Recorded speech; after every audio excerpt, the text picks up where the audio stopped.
All right, so hello to second period. We're going to introduce the project here. All right, so if I can get all eyes up here, I'm going to try and briefly introduce the overarching theme of the project, give you my example, and then I'm going to assign topics, and you'll have the rest of today's class to work in your small groups, okay? So when we're talking about environmental justice issues, I mean, again, I've said this about every social justice issue, this could be a 4-year long course, right? We're never going to be able to touch everything. So our goal this unit is to divide and conquer. And what you'll notice, even when we start to divide and conquer, is that so many of the issues with the environmental movement are interrelated. So when we're talking about toxins, well, you can't talk about toxins without pesticides. And pesticides have to do with agriculture. And agriculture also has to do with, emissions, etc., right? So you'll notice that they all are interrelated, but when we assign individual topics, I'm just gonna ask that you try to stay within your lane, right? Don't try to go over into other topics, right? So while they're all interrelated, we're gonna try to kind of tease out what are some of the major issues with the environmental justice. That's cool. So, our job in this class, one, trust the science, right? This is not an environmental science class, so we're going to rely on the experts, the academics who have done all the research for us. So first, we're always going to use research-based data, okay? So peer-reviewed articles, using our research skills we learned last semester, making sure we choose credible sources. We're going to ask ourselves, what makes this a justice issue? What's our definition of social justice? But second period could answer it. Yeah, Devin? Society in which persons have what they are due. Exactly, a society in which all persons have what they are due. So the question we're going to ask ourselves is, what is happening here in terms of the environmental movement that is not allowing people access to what they are due, right? Do they not have clean water? Do they not have healthy food? Do they not have clean air, etc.? Okay, so that's going to be the big question. We're going to propose ethical responses, both on an individual level, maybe there's something about like my diet I need to change, or on a systemic level. Maybe the FDA needs to change a law. And then we're gonna actually take action, right? That's the end goal here. We wanna propose real actions that each of us can take in this classroom. So these are the divide and conquer topics. Again, not an exhaustive list of everything that happens with environmental justice. Today, I'm going to do my lesson plan on climate change, so you will not have that choice. And then when we're done, we're going to divvy up. Since I'll only have 6 groups in this class, we probably won't get to one of these because I think that there's 7 left after that. So you'll get a choice of which topic you want to focus on.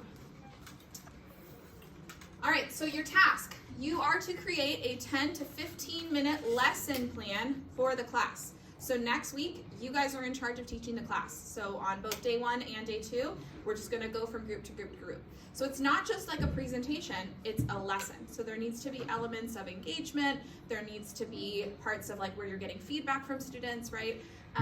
And so you not only need to introduce the issue and educate us, but you do need to propose a response. You have to find a justice response, not a charity response. What does that mean? What does that mean if I'm asking for a justice response, Early? I'm not entirely sure, but like something that we can do. Okay, so something that we can do. What else? What else would a justice response? Krithik? A justice response tackles it at the root cause. Exactly, right? Remember the babies in the river? A charity response is the Band-Aid. Justice response is going to be that surgery. So when we're talking about something like, or I'll give an example when I do my example of climate change in a second, okay? But that's the thing. You need to be addressing the root problem. It can't just be a Band-Aid. Oh, we're gonna have a drive. No, it needs to be something that's actually addressing the root cause, okay? You need to also explain how this response is in line with Catholic social teaching with a CST, not Care for Creation, right? Care for Creation, all of you guys will choose Care for Creation.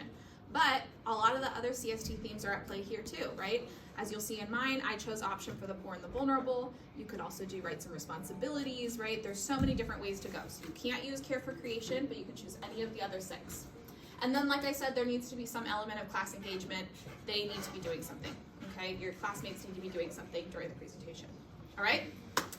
So you guys ready for my example? Sure. Okay, so here we go. I'm on the clock. It's 8:44.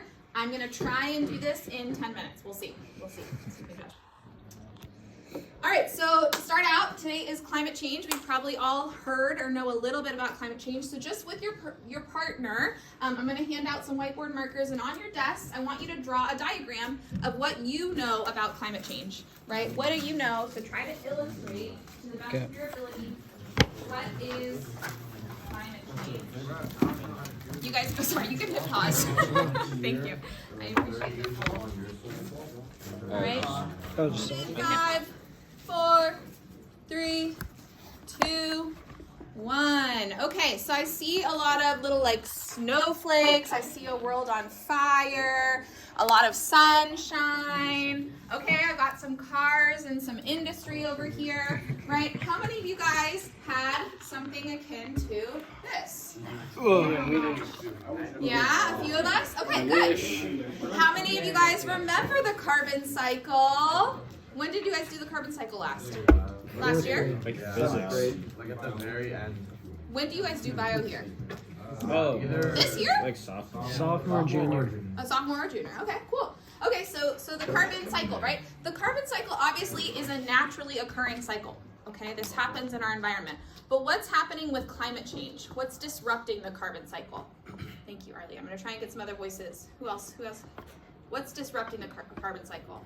Yep. There's more carbon going in that can cycle out. Absolutely, right? So over here we have things like cars and industry, as I saw illustrated over here. So they're putting more carbon into the atmosphere. And what's the other major factor about the carbon cycle that we're disrupting? Yeah? The oxygen supply. Yeah, absolutely. And then we're cutting down our green area that takes carbon out of the atmosphere. So what ends up is having more carbon in the atmosphere, okay? So we're gonna watch a little video that goes through not only this process, but also talks about its impacts. But before we do that, I wanna make sure we understand some key terms. So the first, when we talk about climate change, it refers to global and regional climate patterns that are largely attributed to human activity that increases atmospheric greenhouse gases. So in the past, this used to be called something like global warming because that is the overall trend of what's happening. But why scientists have started using the term climate change is because in some areas, it can actually produce cold fronts, right? So it's not just making everything hotter, but it's also changing the climate in other ways. So that's kind of the more general term. So what is a greenhouse gas? Well, first, what's a greenhouse? Who knows what a greenhouse is? Like where plants are. Where plants are, okay, what else about it? It's like a place like where you can like retain the temperatures in it for the specific plants. Exactly, and what do the walls usually look like? Glass. They're glass, right? So when the sun comes in, the heat gets trapped inside and it doesn't get out, right? Have you guys ever gone into your car at the end of the day? Yeah. And it's hot, it's like way hotter than outside, right? That's why we tinted windows for a lot of different reasons, but tinted windows help because they don't let as much sun into your car, right? But that's the same effect, right? The greenhouse effect. So the rays are coming in, and because we now have all of these noxious gases, right? These greenhouse gases in the atmosphere, they're trapping in that heat, and that overall creates that warming effect, but then can disrupt the climate in other ways. Okay. And lastly, what are fossil fuels? Fossil fuels are, these are the major three: oil, natural gas, and coal. They are ancient sources of carbon that we've dug up, and then we found that if we burn them, they create a vast amount of energy. And so that's what we've started doing. But now that releases a lot of carbon into the air. Okay, we're gonna put our markers down, and I'll come around and collect them. But right now, we're gonna watch a video that explains this whole process better than I can. Does this need to be paused for What was the that? video? No, you can have them watch the video. Watching a video through videos. You see, you don't get this experience in second. This is a Populations fourth period are only video. driving up the Earth's temperature I like and zooming in there. fundamentally changing the world around us. Fly Monte. The main cause is a phenomenon known as the greenhouse effect. Gases in the atmosphere, such as water vapor, carbon dioxide, methane, nitrous oxide, and chlorofluorocarbons, let the sun's light in, but keep some of the heat from escaping, like the glass walls of a greenhouse. The more greenhouse gases in the atmosphere, the more heat gets trapped, strengthening the greenhouse effect and increasing the Earth's temperature. Human activities, like the burning of fossil fuels, have increased the amount of CO2 in the atmosphere by more than a third since the Industrial Revolution. The rapid increase in greenhouse gases in the atmosphere has warmed the planet at an alarming rate. While Earth's climate has fluctuated in the past, atmospheric carbon dioxide hasn't reached today's levels in hundreds of thousands of years. Climate change has consequences for our oceans, our weather, our food sources, and our health. Ice sheets, such as Greenland and Antarctica, are melting. The extra water that was once held in glaciers causes sea levels to rise and spills out of the oceans, flooding coastal regions. Warmer temperatures also make weather more extreme. This means not only more intense major storms, floods, and heavy snowfall, but also longer and more frequent droughts. These changes in weather pose challenges. Growing crops becomes more difficult. The areas where plants and animals can live shift, and water supplies are diminished. In addition to creating new agricultural challenges, climate change can directly affect people's physical health. In urban areas, the warmer atmosphere creates an environment that traps and increases the amount of smog. This is because smog contains ozone particles, which increase rapidly at higher temperatures. Exposure to higher levels of smog can cause health problems such as asthma, heart disease, and lung cancer. While the rapid rate of climate change is caused by humans, humans are also the ones who can combat it. If we work to replace fossil fuels with renewable energy sources like solar and wind, which don't produce greenhouse gas emissions, we might still be able to prevent some of the worst effects of climate change. Okay. So,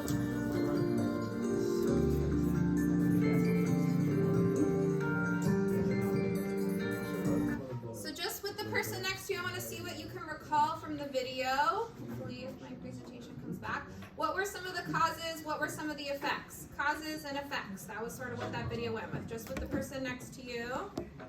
Fossil fuels. Yeah, the fossil fuels is definitely one.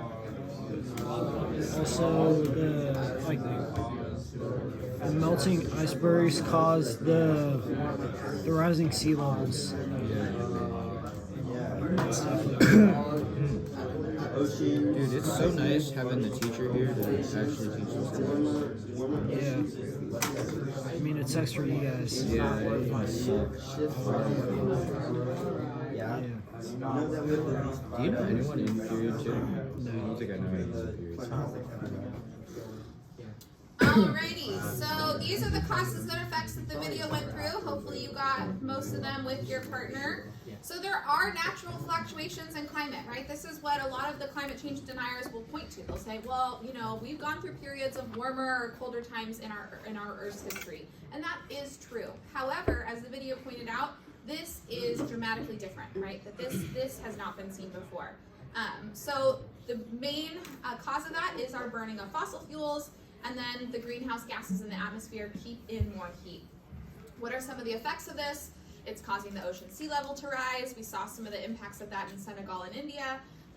In the video, The Letter, we have more extreme weather patterns as, you know, if you think about hurricanes, as there's patches of hot air, and also warming oceans. Changes in our food pattern. We're not going to be able to grow the same types of crops that we've always been used to. And then health problems, so increases of asthma due to smog, okay? So, a potential solution, remember, so I'm getting at like a justice solution. So, if I were to choose a charity solution, right, it would be something that's kind of like just putting a Band-Aid on it, right? So, there's a new technology, I can't remember what it's called, I should have looked it up, but basically you can build these mounds that trap carbon from the atmosphere. So it's basically like an artificial tree, right? In the same way that trees capture oxygen, these carbon, these mounds can capture carbon from the atmosphere, and then you can kind of take it out of the air and help it. That's a Band-Aid solution, right? Because it's not looking at, well, what's the root problem here? We're producing too much carbon. Do you guys see how that's a charity solution? I get a thumbs up, does that make sense, right? So we don't want to do that. We want to look at the root cause. Well, the root cause is we're producing too much, we're putting too much carbon into the air. So the solution that I'm going to propose is something called carbon pricing. Has anyone ever heard carbon pricing, also called a carbon tax? So this is raising the price of carbon to reflect the true price of emissions, right? What damage is it doing to our environment? And so what this is showing is what has currently been implemented globally. You can see California, we have one that is implemented already. So basically what this is saying is if you're a big polluter, you're gonna have to pay more, right? So you're gonna get something like it's called a cap, a carbon cap. And if you're gonna go over that, you're gonna be fined. So you're gonna be taxed extra. If you are an underpolluter, there's another form of this called cap and trade. So you could maybe trade those carbon credits with a company that maybe produces less. But this is a way to ensure, it's putting carbon into the market and saying because of market pressures, people are going to want to try to they'll be incentivized to pollute less because it's going to cost them, okay? Obviously not a perfect solution, but this is one that many are pointing to. Why I like, Lucas. That only applies to businesses? Right, yeah, most of them are really applied to businesses. But it's a great question. Yeah, I think you could definitely use it for individuals, right? So like a Taylor Swift, right? You should absolutely be charging her. I think anyone with a private jet could be charged as well. Yeah, but yeah, the major polluters for sure. So my CST connection, why I liked this, excuse me, of course I got something from. Why I like this proposal is, especially if it's a progressive tax. Have you guys learned about different tax systems? Do you know what a progressive tax is?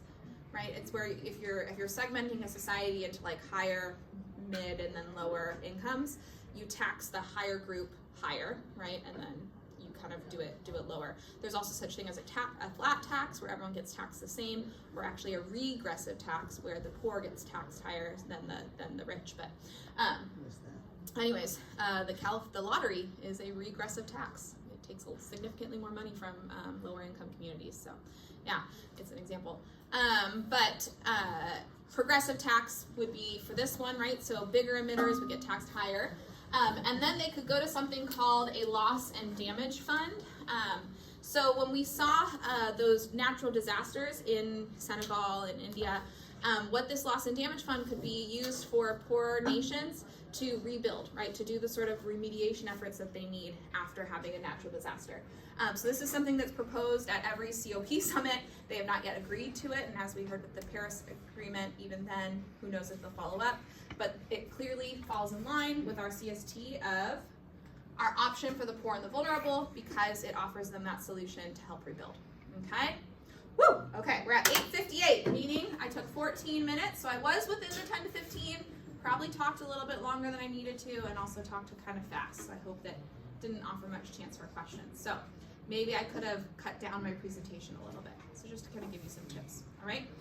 So here's an example of how I would map out my lesson plan, and this is what I do with my lessons for you guys too, right? So we began with our hook. I estimated that would be about 2 minutes, diagram climate change, took about 2 minutes introducing key terms, watched our video for 3 minutes.